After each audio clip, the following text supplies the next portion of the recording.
Let's hear more about live data collection. We've talked about it before, but this is the new way to do it. And it's certain, like I say, this is what I ended up doing even without having any official sanction. It was so much more practical. Let's see if there's anywhere on earth I can put this thing that's not in the way. Come on. Stop recording?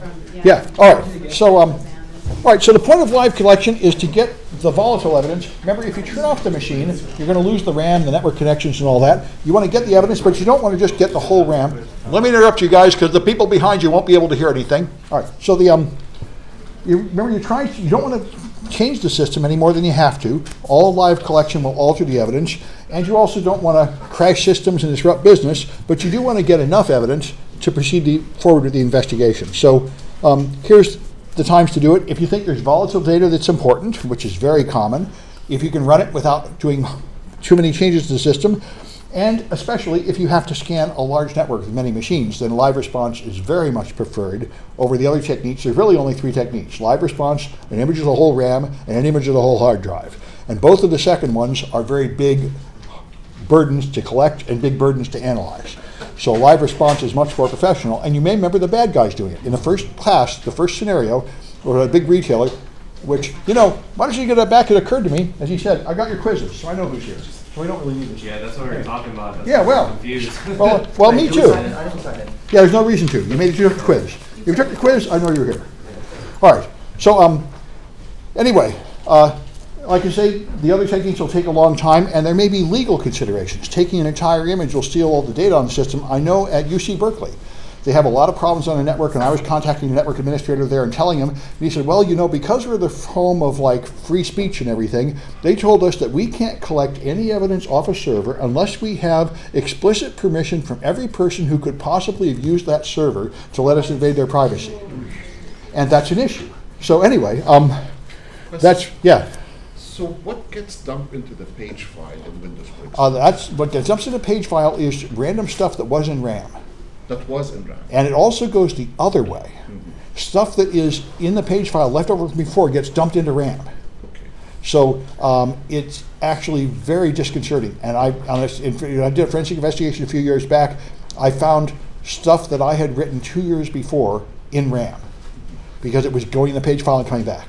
So it's a prior stage, not exactly that second stage. It's both. The idea is whenever memory is full, it takes stuff and puts it in the page file. But Windows puts it there for all sorts of strange reasons. And so it copies in no clear pattern stuff from RAM into the page file. So the page file has just random unencrypted stuff that used to be in RAM. And it could be anything. Could be fragments of a Word document, an image, passwords, and it could be anything. Yeah? Not to get sidetracked, but isn't that why the administrator you contacted, isn't that why they have a little pop-up that says, by clicking on this and using these systems, I agree that, whatever you need them to agree to, so that every user has to agree to those things before they can use the network. Otherwise, yes, exactly. That's what you do. You have an agreement when they log in saying this system may be monitored, anything you do here may be investigated. That you could do that, and they often do it at companies, but not at UC Berkeley because it's a bastion of freedom there. Yeah. But isn't that debatable with people reading it possibly? They could just automatically Well, login banners that are not like 10 pages long where they actually click OK, those hold up pretty well in court. The ones that are 10 pages long don't hold up so well. Yeah. And that is also used in both directions. So you tell the user, be wary when you're using my system. Yeah. But then when you come and ask them, they're going to say, oh, sorry, we don't want to do the work for you, so we're going to say it's all open for everybody else. So it's kind of like, I'm too lazy to give you what you need, and I'm too lazy to tell these guys to be... Yeah, it is a problem, as always, this is not too hard to handle if you think of it before the problem happens. But if you didn't prepare for it, and then you have a problem, you want to do an analysis, you often have a problem. Another big issue is people bringing laptops from home to work. Now, if I want to get the data off that laptop and analyze it, they can say, wait a minute, some of that is my private work and not yours to examine, and you have a big legal issue here, where there's no simple answer. Yeah? But isn't that why you have a bring your own device clause or something like that? Then you'd have to specify what to do, but then hopefully you could do it. I know one thing that the Sun had was you could use your home machine, but the only thing you were allowed to do was to run a company virtual machine on it and do all the company work in there. And then they could reasonably take that evidence, but not this evidence. There was some kind of boundary. Yeah? In some places, they make a separate network for they track the MAC addresses of, or whatever, of the company machines, and you can't connect with your personal personal machine, you're connecting to another totally separate network. Yeah, it's tough these days, especially since you have things like cloud services, and Microsoft even has built into their cloud service, which was called OneDrive, and now it has yet another name, where you're going to have personal files in there and company files. And what if you quit or get fired? And Microsoft actually now has a solution where all the company files are encrypted with a key from your Active Directory account, so that when you can no longer log into Active Directory, all the company files will be encrypted gibberish, but your personal files will still be available, which is a really good idea, since that's how people really use these cloud services like Dropbox. Yeah? So how do users find out if the administrator just ignore the legal issues that do it? So how do you find out? Well, you can, if the administrator is covert about it, they can get away with it. And this is commonly done in cases where they are worried about insiders. They will sneak in at night, image the system, and try to get it done by the day, or they get like enterprise in case. Enterprise in case will actually connect through the network and do an image to the hard drive while you're working over the network, and you won't even notice it happening, although your machine might run a little slow. So depending on how technically proficient people are, you might be able to do it without them noticing. And then that would dodge some of this. But of course, your legal department would like to make sure that you really have the right to do that, even if you don't get caught. Because if you're going to prosecute them based on what you find, then you're going to have to admit what you did. And if the evidence collection was illegal, then you won't be able to use it in court. So it's an issue. But of course, most companies don't care at all about legal issues. All they want to do is find out what happened. And if the guy did a bad thing, they could just fire them. They don't really need to go to court, and they don't want the scandal anyway. Yeah? You said there were 3 basic things you could Yeah. check? Live response, Okay. RAM image, and hard drive image. Those are the 3 things you do on a laptop. So I might have missed the last slide. What exactly is live response? How does that Live response is where you run scripts that harvest some information from the machine, like log files and registry keys and a list of files, but not all the contents of memory and not all the contents of the hard drive. Targeted information. Okay. There was a product we used to use called Bellark Advisor, been around forever, that was similar. It would just give you like a summary of everything on your machine. Not a copy of all the data, but a list of all the programs and registry keys and everything, and that's what you get. And we'll see the tools to do this. Yeah, So we said live response, RAM. and hard drive. Those are the 3 basic things you could analyze. All right, so live response has some risk. You should test it on some similar system before you deploy it, because it might not be set up correctly to get the data you need, and it might turn out to crash the system for some reason. So you got to see what you're doing and make sure you have approval. Like we're saying, various people might have an interest in what you're doing, and it's not okay to just be sucking data out before all the people that really have the right to limit what you do have had a chance to speak. So every live response changes the system. The old computer forensic purists hate this. The old rule was kick out the power plug, so the RAM is all lost, and then image the hard drive, and then that's it. You have one perfect image, you can make copies of it, and both sides, prosecution and defense, get it, and that's it. You just lose all the live data. That is where you have a perfect thing with one right answer, but you've lost all the live data, and that's usually where all the good stuff is. So we now have the modern technique is just to accept the same limitation all other kinds of forensic have, that our measurement does affect the system, and we just have to be careful and know what we did and what the perp did. That's much more realistic, because you want that data, and you're willing to use a less perfect method to get a more precise measurement of what you really need. So if you want to make a live response tool, you can just write a DOS script. I used a bash script to harvest evidence from this Mac after I got fed up trying to find a good tool, and it was very good. It found out what I cared about quickly. You can write your script in any language you like, and there are specialized live response products. So you can consider whether the product has a good reputation, whether it works on all the operating systems that matter to you. By the way, if you use built-in operating system commands, you should not run the commands on the compromised system from the binaries on the compromised system, because they might be altered. So you should have a USB drive that comes in with copies of all the binaries you're going to run on there, so you'd have good clean copies that you're running. It is still kind of sloppy and insane that you're running code on a compromised system to collect data, but you get used to it's not a perfect procedure, but it's fast. And this is the same thing with malware analysis. The fast kind of malware analysis is to set up a virtual machine, infect the machine, and run monitoring systems on that machine, like Wireshark and Procmon and stuff. And in principle, the malware might mess up your collection, but in practice it usually doesn't, and usually this gets you the answer faster. So you're making a sloppy approximation in the interests of speed, and that turns out to be the right answer in most cases. But you should be aware that you are using a compromised system to run these executables, and therefore maybe a really sophisticated piece of malware or something might actually fool you. All right, so now make sure you're collecting the important data, not wasting your time on stuff that is not getting the answer. Make sure it doesn't take forever. It takes several hours to image a hard drive. Imaging RAM takes a lot faster, but you end up with a big file. So you say get it down to less than an hour per system. Your live collection process should be configurable. So if you have indicators of compromise that require you to look for specific folders or something, you have some way to add in extra checks, and the output should be easy to go through. So you want to get the running state of the system, you want network connections, running processes, you want logs, listings of all the files, and those are usually the past is a higher priority because of course there was a report and an incident declared and some time has passed. So what you really want to do is usually go back in the past to the moment when the bad thing happened. Typically that's more important than the current state, although the current state is also interesting in case the compromise is ongoing and still in progress. Like I say, some organizations always take the entire RAM image or the entire hard disk image, and the result of this is you have a giant archive of data that is burdensome to investigate, and this is just sort of foolish to collect data that you don't have the motivation or skills to analyze. There's no point collecting it. You should think like loggers, find out a way to record what you need to know in a usable form and not waste time collecting stuff that's too much bother anyway. So you need the system time and date. You need to know the operating system and memory capacity and all the services, especially things that start on boot up because that's likely to be your malware. All the scheduled tasks that run at regular time intervals, all the user accounts, network information. These are all important things to record, and this is not 100 gigabytes of data. This is just text and not that much of it.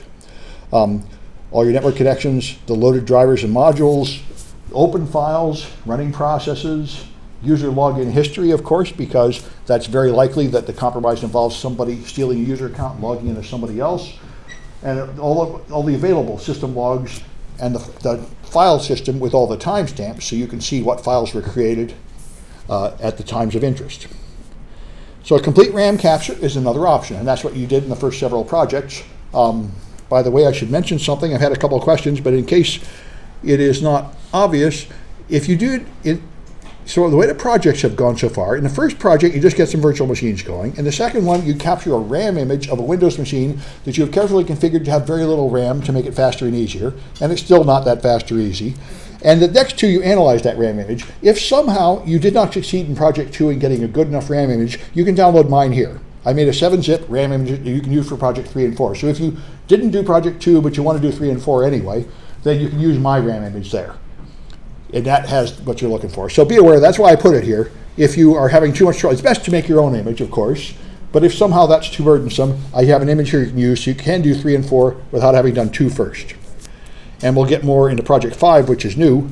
Right, so practice, of course, your collection script on a test system, find out how big the output is, how burdensome it is, and worry about problems. Like if you need to use a USB port, the USB port might be broken on some of the systems, so have a plan to use network share. Instead, you might have machines that have a lock screen. You'll figure out what to do about that. This is a thing, I remember you talked about live response in my previous forensic classes. If you actually have to mess with the running system, you keep a log of what you did. I did this, I did this, I did this, because everything you do changes things.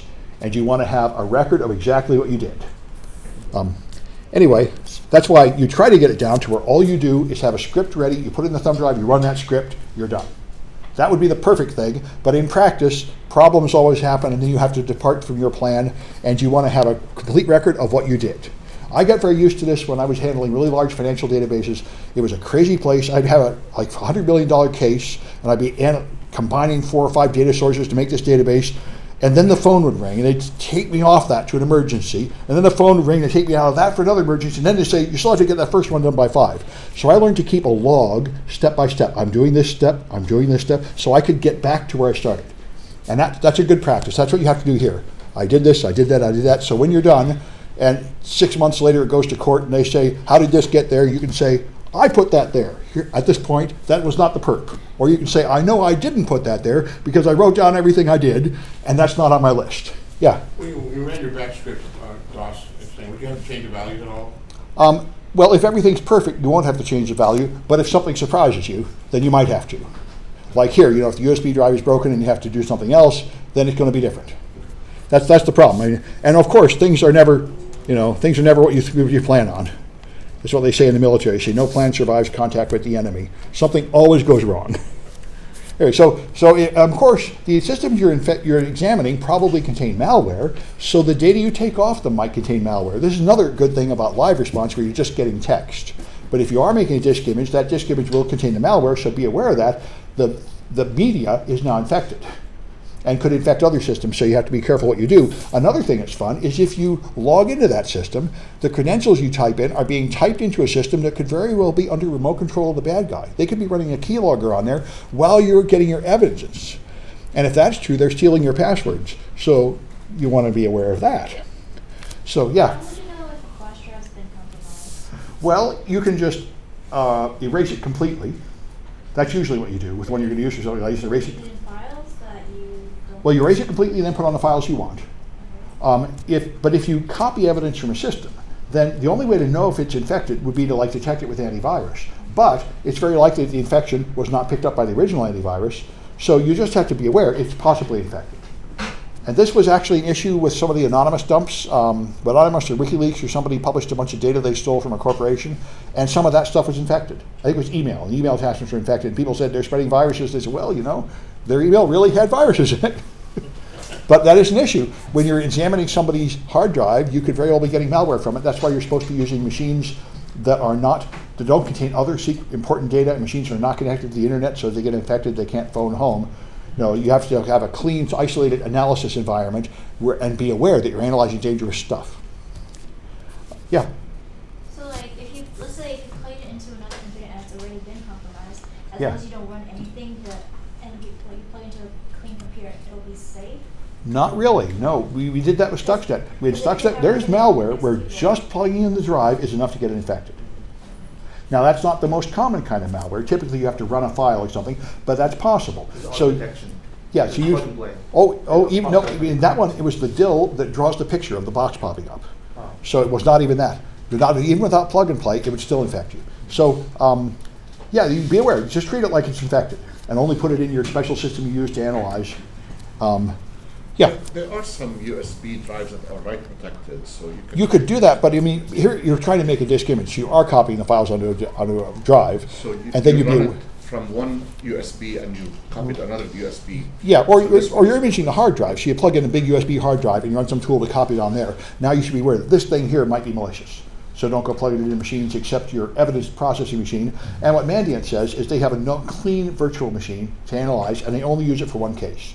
When you go to another case, you have a fresh, clean machine. And that's what you do if you're worried about malware.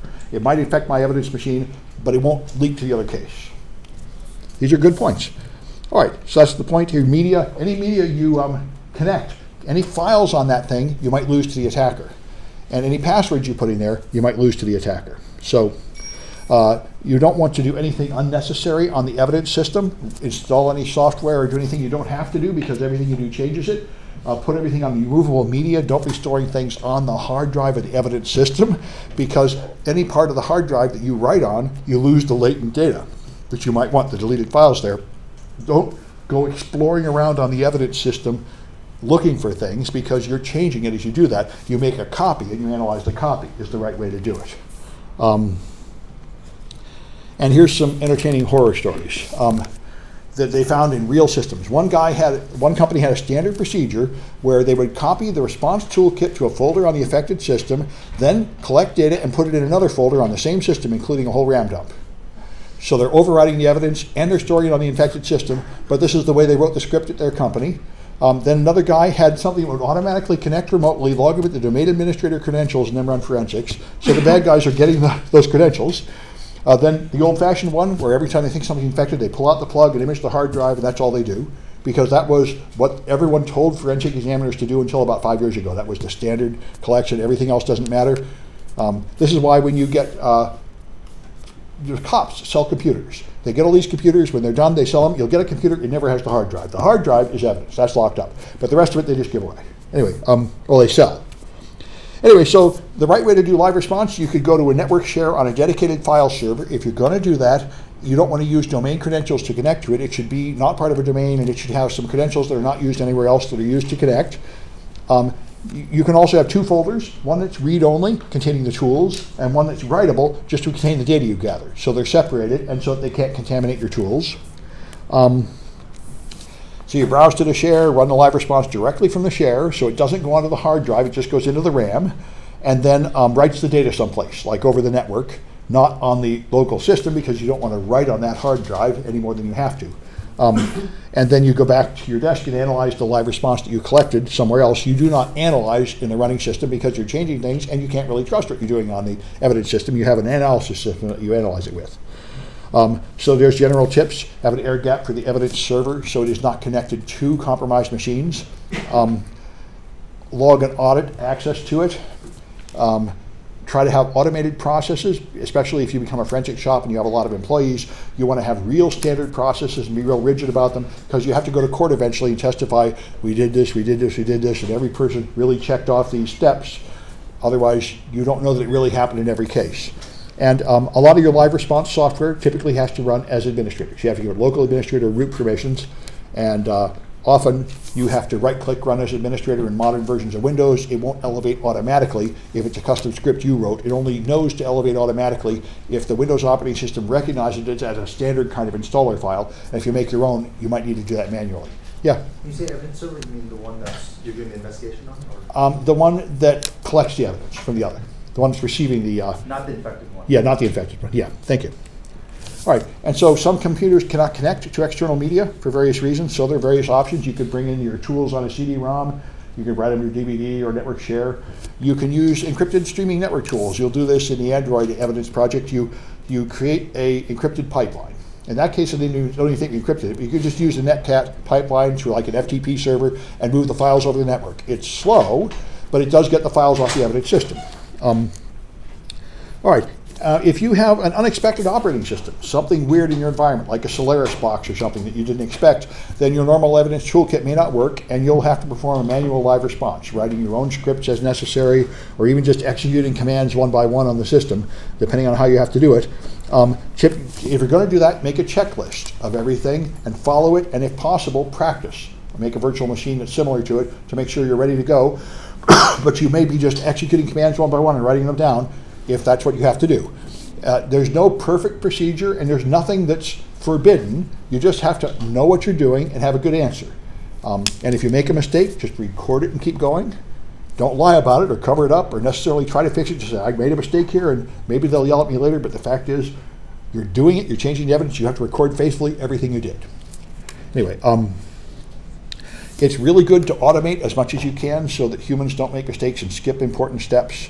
This is a much better way to have a regular process. I know if you do human investigations to fire people for misconduct, you must have a flowchart where we look at this and look at this. Otherwise, you'll be sued for discriminatory or punitive termination, because if you let people like make copies and steal things from the office, and then you only fire the guy you don't like, he'll say, well, you should have fired those other people that did the same thing. That's why you have to have a regular written down process of what misdeed will get you fired that's fair, or you can be sued later for being unfair about it. And the same kind of thing happens here. If you have an automated process, then it's not so bad if the bad guys see that, than if they see your techniques. All right, I've got some more eye clickers here. I think that's it. Nope, there's another set after this. All right, so let me start this thing and get it out of the way. If I can do it, there we are. All right, so you have a laptop to examine, and the suspect reinstalled the operating system to hide the evidence of a crime. What should you collect? This really happened to one of my teachers.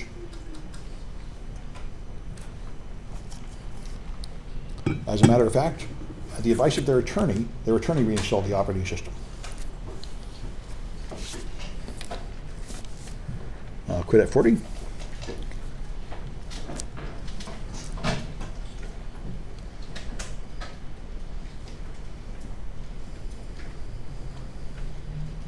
All right, in this case, the only thing that's going to do you any good is the hard disk image. The live response is going to tell you about the new OS, and the RAM is going to tell you what the new OS is doing, which is not relevant. What you need to find is the files that were there before the reinstallation, and that's going to be a hard disk image where you look for deleted files. Yeah? So the RAM won't have, because they reinstalled it, the RAM won't have any leftover pieces? That's right. Because the page file will be overwritten, everything will be overwritten, the applications go on fresh, so whatever's running now has no information about what happened then. But the hard drive does, because even installing the whole OS only overwrites like 120 gigs, and modern drives are 500 gigs. There's probably a ton of evidence left in what's called the slack space, which is the unused parts of that hard drive. the parts that have not been erased yet. And that's where you'll find evidence. That's why this guy, there's a person who did a bad thing, they called their attorney and said, oh, I sold the laptop to my attorney who reformatted it and reinstalled the hard drive. And he said, that doesn't bother me, send it over anyway. And that's when they said, maybe we should settle this case. They realized that they hadn't really destroyed the evidence when they thought they had. The amateurs think that reformatting something destroys evidence, and it doesn't destroy it at all. It just destroys the file names and the timestamps, but the data's still there. Defrag doesn't do much either. It does a little bit, yeah. Defrags might, but not just. Defrag does more, but the only thing that really destroys the evidence is to write fresh data over the whole drive. Yeah. Or low-level formatting, that's still- I've heard this. I've never found any tool that actually does it. I think they're just lying as far as I can tell. But that was the floppy era. I know people talked about the low-level formatting. I never found it to do any good. Every format option available in Windows doesn't do I mean, anything. if you do it more than 4 or 5 times, it ruins a drive completely. But that, I mean, that was like, 10 Yeah. years ago. You want Yeah. to use that one that overwrites it like 15 times. I forget. Yeah, that's Derek's Boot and Duke. Yeah. Yeah, as far as that is just a myth that you have to overwrite it many times. One pass is enough. But anyway, more passes don't do any worse, but one pass is enough. One pass of zeros is all you need, and it's gone, gone, gone. What if the laptop had an SSD drive? Then, actually, then in that case, there'd be nothing left. What happens is about half SSDs have a background process called garbage collection that deletes the unused pages, but it doesn't delete them all, and depending on the version of your operating system and how you've connected the hard drive, it doesn't always run at all. So some SSDs retain data just like a hard drive, and others erase the data in the background, so it's pretty much gone. Then it would be pointless to collect an image if you know it's an SSD. That's right. If some SSDs, you'll find almost no leftover stuff on the image, but other SSDs will have the data on there just like a hard drive. It just depends on how it is. And it's a very good point. And so people have said this will be the end of forensics in sense, once everybody uses SSDs and once all the operating systems and everything are upgraded to the latest version, then there really will be no leftover evidence. Like on an iPhone, your deleted files are really gone. And if you use the Macintosh built-in SSD on a MacBook Air, the deleted files are really gone. But if you take it off and replace it with a third-party manufacturer, it could well not run the garbage collection and end up leaving them stay on there. And if you connect your SSD through a USB cable, garbage collection doesn't happen. See, the problem is when you delete a file on a hard drive or an SSD, the hard drive does not know that has happened. When you delete a file, you just write some data in the master file table, and the hard drive doesn't know that it's NTFS. It just stores the data in blocks. So it does not know that when you overwrite these 64 bytes in the master file table, that means these 10,000 clusters over here aren't in use anymore. It doesn't know that because it's just recording data block by block without understanding it. So there's a process where the computer tells the hard drive that a file has been deleted, and now these clusters can be erased. That's a special signal that only comes from the latest operating system, and if you don't send that signal, the background collection cannot clean up the garbage. So you can't say whether an SSD retains it or not. About half the time it does, about half the time it doesn't. Yeah. Why doesn't the third party? Is it because of compatibility? Apple Yeah, has just their own yeah. Some third parties don't understand the Apple signals. It's the firmware. Yeah, it's the firmware essentially. Good. That's a very good issue, and I remember talking about it a few times at DEF CON. I've got a fun demo I did there where you can, on a Mac, you can make another partition on a MacBook Air, and you can store data, and it vanishes in 14 seconds after you delete it. You can watch it go. It's pretty cool.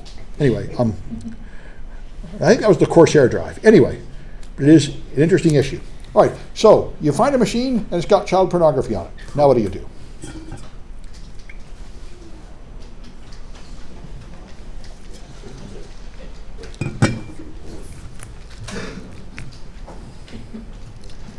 I guess I can quit at 30 on this one. The answers are coming in.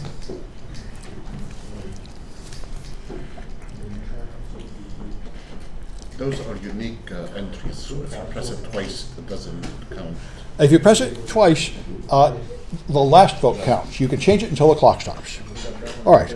So that's right. You don't do any of this. You give it to the FBI. You don't collect any evidence. FBI, I knew that. You send it to the FBI. You get rid of it.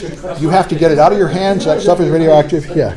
You don't collect any evidence from it. That's when you quit. If you gave the evidence, that would be illegal too, and you'd have to give that to the FBI. You stop your investigation, and you get that stuff out of your hands. FBI Yeah. do, actually. That goes to a special center to research this, National Center for Exploited Children or something. No, I mean, they What's wouldn't that? go and collect evidence. They wouldn't. Oh, they will do that. Sure. Would they do all through? Sure. What they typically do is they run it against a database of known child porn images, and then they collect data, and then they try to find people. It used to be the top FBI priority for a while. Now it's number 2 and number 3. Innocent images. There's a whole branch of law enforcement to handle this, and you don't want to get anywhere near it unless you're officially authorized to do it. You're not allowed to view it or own it or possess it or make copies of it or anything. You just have to get that stuff out of your hands. Yeah.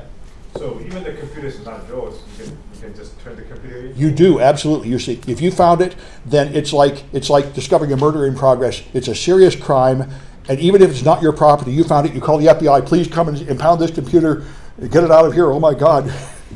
And if my client is mad at me, tough. The FBI will explain to them that they got bigger problems now than being mad at me for not doing good incident response. Yeah. Yeah, you don't want to take responsibility for handling that stuff at all. You want to just give it to them and get it out of your world. Yeah. You mentioned this in 2 lectures ago. Yeah, it comes up. Yeah. Anyway, so all right, so you got many machines, but you expect only a few of them to be relevant to your inquiry. What kind of collection should you do?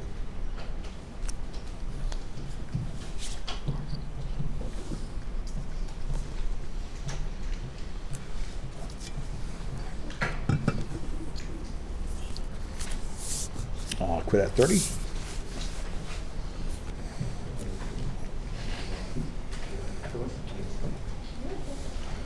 All right, and that's why you do live response. That's what it's for. Live response is fast to do many devices and get just what you hope are the relevant facts, so you can very quickly say that most of them are okay and they can go on using them when you only have, then you can in depth investigate the few that have the real problem.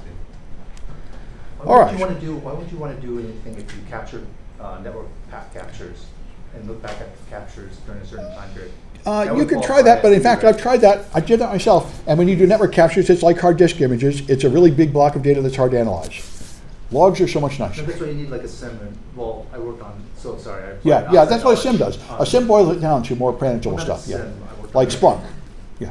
Similar. Yeah.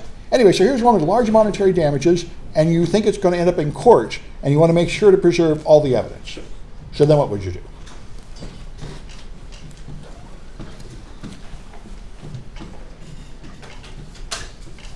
Increase my fees. What's that? One of the questions had increase your fees earlier. Oh yeah, that's I fine. Yeah, increased my fees for this one. that's true. Anyway, I'll quit at 40, I guess. All right. So in this case, you want both a RAM image and a hard drive image. Then you've got everything. If you really need it all, and you're willing to have people spend long amounts of time analyzing it, then that's what you do. All the RAM and all the hard drive. Then you've got the whole banana. And both sides can chew on that for months if they want to, deciding what's in there. And that's when it's worth it, when there's a lot of money and you're willing to pay for a lot of hours of forensic examiners. All right. So a jealous husband, this happened to one of my students, brings in his wife's laptop and says, I want you to examine this laptop and find out if my wife is cheating on me. I want to see her emails and instant messages. So what do you do? Does it matter if the laptop is powered on? That's an interesting question. It's in hibernation. You don't know. I'm not going to amplify the question here, but it is an interesting issue. You're quite correct. If it was turned off, that might have some effect on your thinking. All right, I'll quit at 40 here. Is this a matter the FBI would be involved in also? They wouldn't care unless there's more than 6 figures of damage or child porn or terrorism. But I had a student call me and say he had this, someone come to his tech support office and ask him this question. And my answer was this: none of the above. This is not Saudi Arabia. Women have rights. The husband cannot authorize you invading the wife's privacy, not in America. Now, in other countries, I've been told women are just possessions like a donkey, and the husband can just tell you to invade their wife's privacy, but not America, thank God. So you got to get the wife's permission before you do that.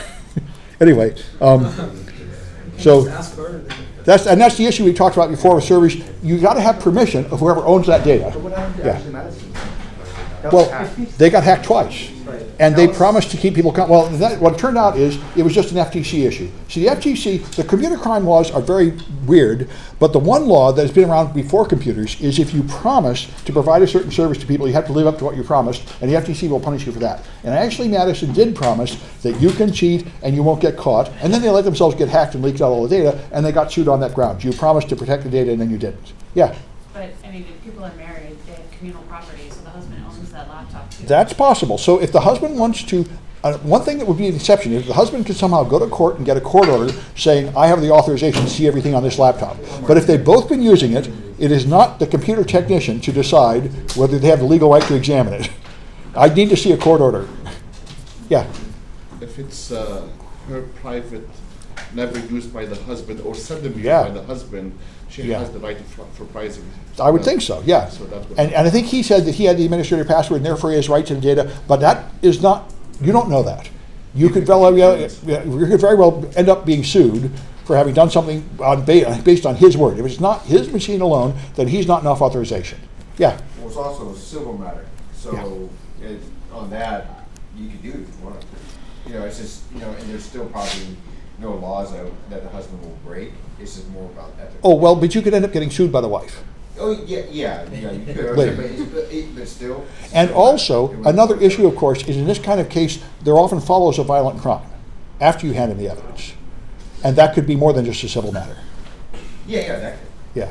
That's why this kind of investigative work is frowned upon by most people. Try to avoid it because domestic stuff is horrible. You don't want to get between a husband and wife. Bad things will happen to you. Yeah. This is kind of an edge case, but what if they were like, you know, I've known couples that are foolish enough to share a logon too. Yeah. So, Yeah. I mean, he could theoretically go and say, oh, well, can you investigate my computer? He could. And if he didn't tell you anything about the wife, then you might be able to get yourself out of trouble by claiming that. But I don't know. Then people could say, you're the examiner, couldn't you pretty quickly tell that there was another person using this system? I don't know. In general, you're going into dangerous territory, and you'd at least want to have your lawyer tell you whether it's okay to do this or not. Don't just do it and think it's all right. But if they're Yeah. investigating what their children are doing, Yeah, well, that's okay. Parents are allowed to investigate what their children are doing, and bosses are allowed to investigate what their employees do on the job. Those are the cases whereby they can sell spy software and keylogger software. They say it's for that purpose. And if people used it for that purpose, that would be legal. Anyway, so Windows systems, there are three basic options. There are pre-built kits. The main one is Mandia and Redline that they make, and then you can make your own or modify one. So Mandia and Redline has an MSI package. You install it. Now, I've written up a project for this, but it's taking forever, and I'm sort of frustrated about how to make it smaller. But let me just show you what I've got here. It's going to be Project 15 when I get it done. I thought it would be ready to show you today, but it turned out to take forever. But here it is, so we can talk about it. Mandia and Redline, I've heard about it for years, and I was very pleased to learn how to use it. All right, so here's the deal. In principle, you should have two computers. A trusted computer, which you're going to use to prepare the analysis live capture kit and to analyze the evidence later. And then an evidence computer that you try to touch as little as possible. So on this computer, you install Mandia and Redline. It just installs like any other tool. You download it from here, you install this stuff, and now you can collect data. You collect I tried creating a standard collector to make it faster, and I found out that the standard collector doesn't seem to do anything.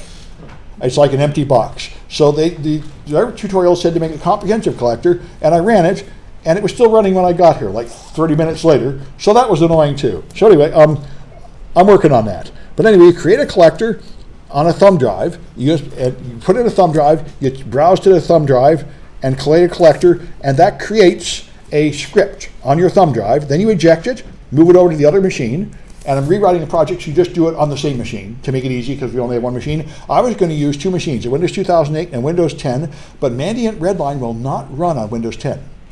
It isn't supported, and it won't even start. It just puts a message, not supported, I quit, which is troubling. That makes me think that maybe when Mandia got bought by FireEye, this product has stopped being developed because this tends to happen. Small companies give away a lot of free products. Then when they get bought out by a giant corporation, they quit developing their free products because the corporation says, why are you making free products and giving them away? Are you nuts? Everything becomes pay. And the free product continues and gradually gets obsolete. And I'm afraid that might be happening with Redline. But anyway, then you go on here. What Mandia and Redline has done is you have to give it an empty folder, and it creates a few files, a few folders containing the files, and this is the script, run redline audit.bat, and that will call the programs in here to grab this and that and the other. And once you start it, it then has a command prompt, and all these messages go by. And it runs many, many scripts, harvesting logs from this and logs from that, and registry keys and files, and takes what looks like it's going to be about an hour. So that's as far as I got, and it'll be in your projects once I get it going, because it is a free product and it's worth using. That'll be the last project? No, project 15, there's more after that. Okay. But 15 happened to be an empty number, which is where I'm putting it for now. I was thinking I might move it to an early number, but then it's not working too well, so we'll see. But I certainly am going to have some version of Mandia at Redline, because it's a good thing for you to know. And it makes it much more concrete what we've been saying, a live response. You'll see what live response is.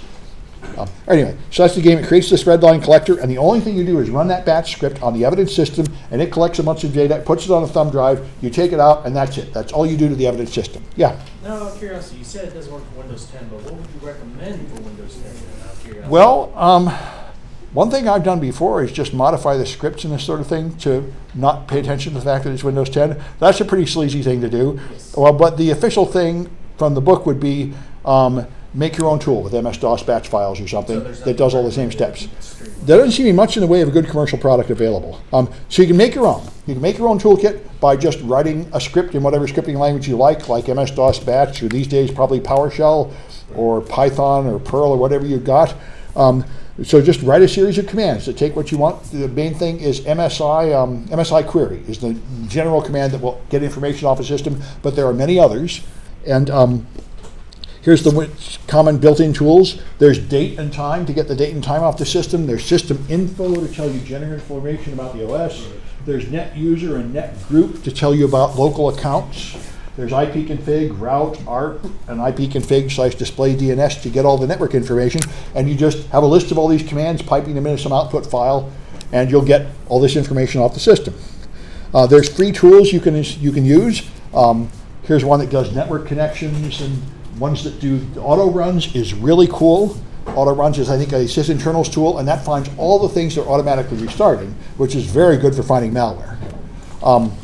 And then things that will find loaded drivers, running processes, registry data, event logs. You can put all these binaries on your thumb drive and call them from a command line file, and that's essentially all Redline is doing, is making a batch file that runs all these things and puts all the answer in a big long file. You might want the prefetch information in C Windows prefetch. That's pretty useful. You might want to know about restore points, browser history, and whatever else. Just whatever you think is good for your investigation, you can add it in. And if you're writing your own tool, that's fine. And remember, as I mentioned before, there's nothing wrong with writing your own tools and going to court. You just have to be able to defend it. Say, I know what I'm doing, I have experience, I verified my process, I wrote my own tool and used it. Nobody else has it, but it found the truth. And if you're convincing, it'll hold. It's no different than somebody saying, I dusted some stuff and I got the fingerprint and I examined the fingerprint and found 10 points of similarity. They only believe that because they trust you. You can't prove that. You just convince them that you're credible and they believe you. That's it. So any scripting language is fine. If you use MS-DOS, you know that's already on every system. It'll run pretty much on every version of Windows, so that's the most general. These days, I think you might use PowerShell. VBScript is also on there. Perl and Python are not installed on Windows systems by default, so you wouldn't want to use them unless in your environment it's already installed. You certainly wouldn't want to go installing a new language on the evidence system to run your script. That would be a chump move because you'd be making unnecessary changes on it. But if you happen to use Python in your company and it's installed everywhere, then it would be an option. Yeah? Which one the FBI uses? I don't know about the FBI doing live response. I know what the FBI uses is FTK. And they collect the hard drive evidence with FTK Imager, and they put it on a server, and they remote into it over the network, and investigators examine the images there. Yeah. Not Encase? Not Encase. The FBI uses FTK. Most police departments use Encase. Yeah. Can you have Python installed in your USB and then be running the commands off the USB? Or If there's some kind of live Python, which there might be, you might be able to do that. That might be an option. Yeah. Anyway, so here's some scripting tips. Whatever you do, it should make some kind of log of all the actions it did, and you can certainly see that when you're on Redline, a bunch of its scripts fail. And this you can inspect on your system. It'll be looking for some installed software that isn't on that system. So you need to have a log of, I tried to do this, but this is what happened. I tried to do this, but this is what happened. So you can review what happened later. Make sure you don't get hosed. If you write scripts, you can get hurt if there are special characters like spaces in file names or directory names. So be careful to write your scripts to handle that. Test it with a similar system before you run it on the evidence system, and watch out to see what errors and strange results you get. Command line commands can easily be misinterpreted under special circumstances and do things you don't want. So tools for a full memory dump, what we used was FTK Lite, which is fine, free. Mandia and Memorize will do the same thing, a command line tool, and there's something called the Tools Windows Memory Toolkit that does it too. They all do about the same thing. Here's what Memorize does. It's all in the command line. It just calculates all the data, takes all the contents of RAM, and puts it in a file. You used FTK Imager in other projects, that works too, it's fine. I think if you want to be a purist, you could argue that this actually is using graphics and probably corrupting the system a little bit more, but it looks prettier and it's easier to use. In practice, I don't think anybody cares very much about these small changes. So you can also dump the RAM from an individual process instead of the whole RAM, which is cool. And you may remember this is what the attacker did in the first day scenario, where they took over a huge corporation.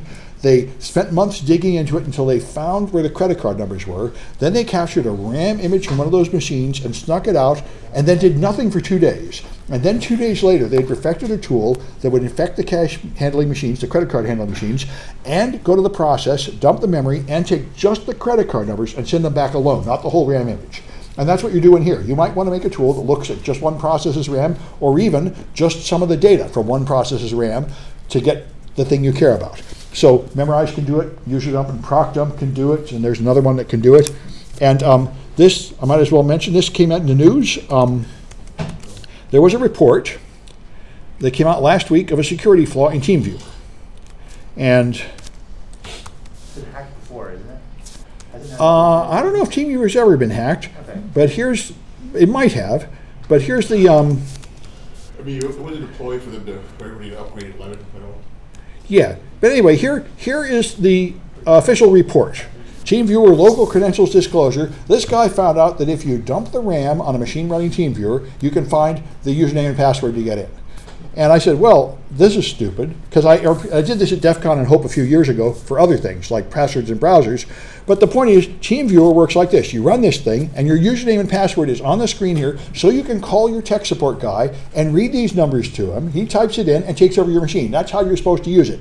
Now, how can it display it on the screen without it being in RAM? It's got to be in RAM. And besides, what is your threat model? You think that somebody can run a process on your machine and harvest RAM, but if they come in through Teamviewer, they've got something more.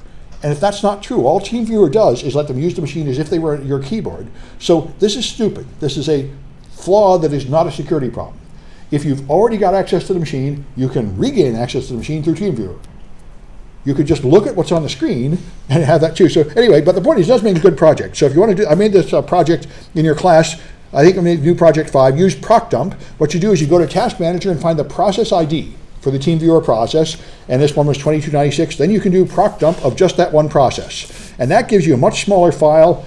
Here it is, 118 megs is the Teamviewer file. So then you can just run strings to pull out the strings, and you can search with Notepad to see them, and you will of course find those numbers are on there. The user ID and the password are of course in RAM. They've got to be. And I don't think anybody could fix it, but it's a good place to practice. Stealing one process's memory and analyzing it. This is a very simple way to analyze it. Just look at the readable strings. But that's good enough in this case. And I really do not think Teamviewer needs to update or fix this. I think this is just someone who doesn't understand security too well, getting excited about something that doesn't matter. Does this affect also the portable version? Probably, sure. It's got to be in RAM. But having it in local RAM, that's not really revealing it to someone. Now, if it was sending it over the network or something, then somebody might steal it. But the fact that it's in local RAM is not really a problem. If someone can get to the RAM on your machine, the game is already over. You can your machine already. Yeah. Anyway, so then Unix-based systems is pretty much the same, except there are essentially no tools available. There was this thing that hasn't been updated in 10 years written for Red Hat, so it's kind of useless except maybe as an example, and all it was just a bunch of bash commands in the script. So you just write your own. just write a bunch of bash commands. It's not that hard. Actually, I did it myself for a Mac acquisition a few years ago. I just get the file system and run it through grep to find the right dates and record that and look at the syslog, and I think that might be about all I did, really. Running processes too, nothing much. But anyway, if you do make one, Mandia has one, but the problem is there are so many versions of Linux and Unix, and they keep changing. So you have to constantly update it, which is a huge burden. There's not a generic tool that works across all of them that is commercial, that is maintained. Yeah? I mean, most corporations are using like Red Hat extended, like, the things that aren't, Yeah. they're not needing to upgrade. So there's like certain key Yeah. versions that you'll use a lot. Yeah, and in that case, you might be able to have a standard tool, but there's nothing you can buy. And there's not even, I think, an open source thing on GitHub that's really very general.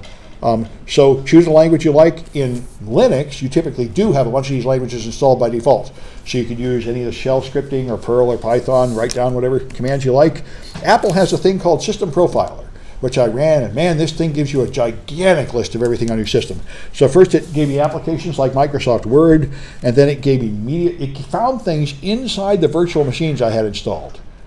Windows XP installed on my Windows XP virtual machine media player, it found from the Mac side. It found the details of my camera, the system log, and entries in the syslog. It's just a huge file with all this junk. That's an option. Is it on the command line? Yeah, command line system_profiler. Gives you a gigantic dump of everything. There's a GUI too, right? There's a GUI that gives you a different kind of view. This seems much more detailed. Okay. Yeah. I wonder if this is something where they don't give you everything that they in their text would have access to. They withhold certain things, and I don't know. It would be interesting to dig into it. Very likely, and Apple would be very likely to do that because they're really into having their official geniuses and official repair people that can do things you can't do. Mm-hmm. Like the machines in the lab where it had BIOS passwords locking them out. And when the FBI came to Apple with an iPhone, they said, we can't get in. When I came to that machine from the lab and said, we're locked out with a BIOS password, they said, you don't see these very often, but we can call the home base, and in like a week we'll find out how to get past it. They do have a secret master key to get in. So Apple, until recently, has used the kind of encryption the FBI likes, where there is a secret way in that they can get in. Anyway, so Unix tools, you've got date, which will tell you date. You've got dpackage and other things like RPM for the different versions that will tell you about what all the installed software is. Mount DF and FDisk will tell you about the hard drive. You can look here to find the version of the operating system. Unfortunately, the file that tells you what version the operating system is depends on operating system, so you really have to have a series of them there. Uname will tell you the kernel. You can find the uptime, and you should, of course, look at cron jobs. Cron jobs is a simple way to make things that will restart when the system restarts. That's certainly what I use on all my attack servers. My attack servers get hacked all the time. That's what they're there for. So everything is in cron jobs. So it'll restart after it crashes. Yeah. So, like, if you don't want to rely on the tools on that machine because they can be compromised, Yeah. can you just do a mount of your Yes. remote? And that's what we recommend. You're You would. just, specifically the absolute path to the. Yes, exactly. So you put date and cron and everything on your thumb drive, plug it in, and then run locally. That's what you should do, just like you do it on Windows. Okay. Yeah. And so you got services. Init will show you the services. Well, the init system will. You can look at the password file for user accounts and groups, network interfaces, routing table, and loaded drivers. There are various commands to pick all these things off. Yeah? How do you go about looking for malware? Well, there are anti-malware products that run on Linux. There's Rootkit Hunter, RK Hunter, and a few others, so you can do that. Other than that, you just have to look for suspicious changes. The best way I know to do it is to install Tripwire and see what has been changed. So put Tripwire on before you're infected, and then every time something changes a system file, you'll see it, and that would be how I detect malware. But yeah, it's not. Anyway, then you can get open files. LSOF will list all the open files and handles, which tells you what's being used right now. PS gives you running processes like Task Manager in Windows. The etc directory has configuration files for everything, and their system logs are in the var log folder, except when they aren't, but they should be in there. And so on. You get the bash history, file system listing with ls or find to list all the files with all their creation dates, which is really important, of course. Just like I'm saying, that's how you find out if someone's been putting stuff on there. Go to the date and see what changed on that date. And you can do MD5 very easily on Linux. It's included, so you can calculate an MD5 hash of all the files, and that's what Tripwire does. It really only takes a few seconds to do an MD5 hash of all the files in the system. It's not very burdensome, so you can just do that periodically and make a table and see when it changes.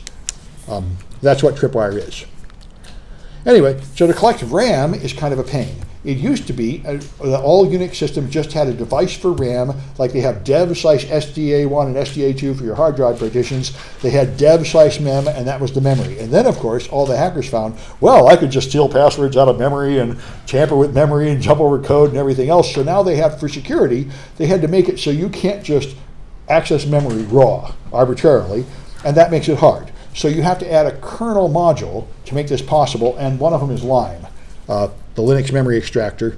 It's a Linux kernel module, so you have to compile it for every kernel version, which is kind of a drag.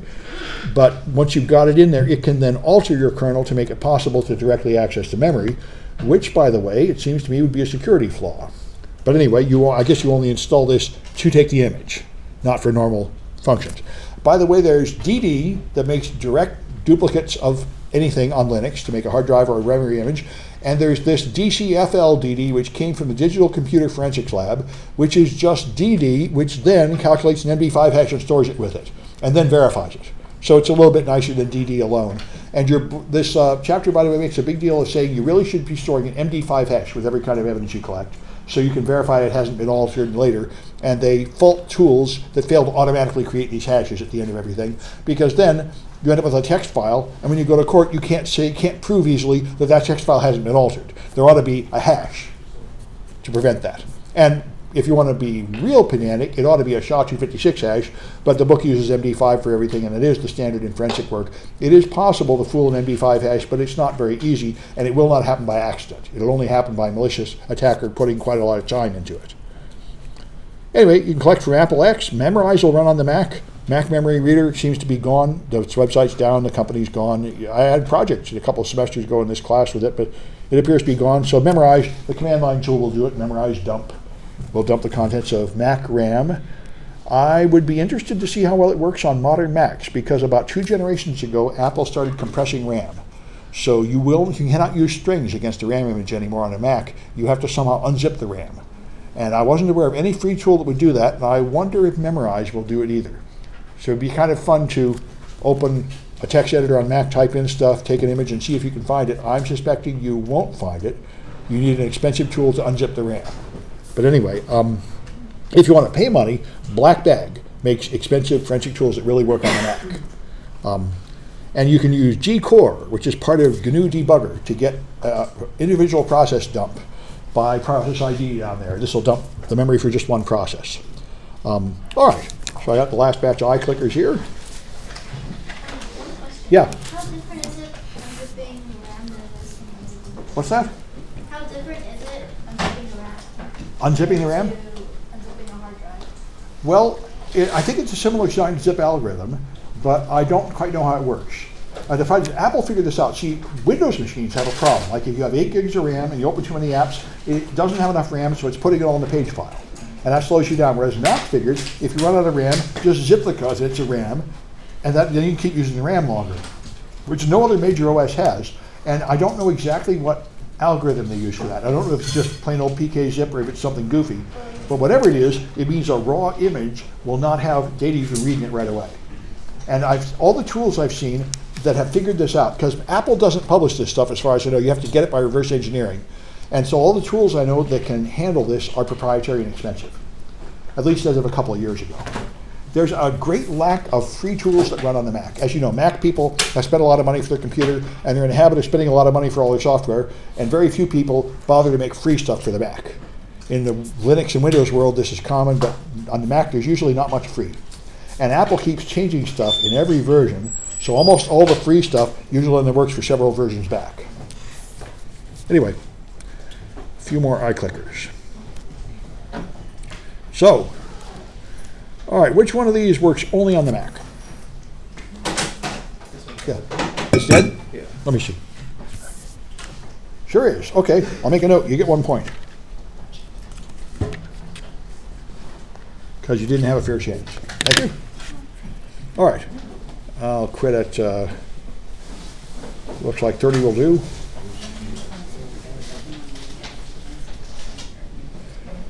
All right, and that is System Profiler. That's the Mac command, doesn't work on anything else. All right, which one is the Mandia product? Now FireEye, the bought Mandia. You had a guest on FireEye a while back. I had some guests from Mandia. I'm not sure about FireEye. Yeah. Oh, we spoke about FireEye. Yeah. I'll quit at 30. Yeah, very good talk from a guy from Mandia introducing this kind of concept, which was interesting and new to me. That the thing where you don't remediate right away, you investigate before you remediate. That's a big Mandiant thing, and it was very good to learn. Anyway, so this is Redline. That's the Mandiant tool. All right. And which one will run on some Windows 7 machines, but not all of them?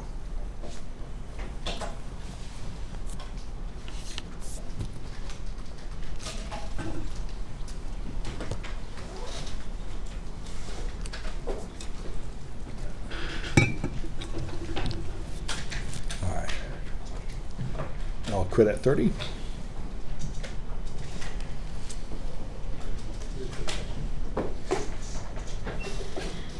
All right, and that's Python, because not every Windows machine has Python on it, not unless you put it on. The rest, this won't run on any of them. The rest of these Batch script are all in. works. Bash scripts work on all versions of Auto-exec Windows. on that. Yeah, all versions. Not well, auto-exec I batted not particularly, Yeah, but yeah, I know. but bat files. Bat files are in every version of Windows. All right, so let me stop this and see who won, and I will stop the recording. If I can quit, there's how I quit. Good. So this is 121, chapter 7, I think.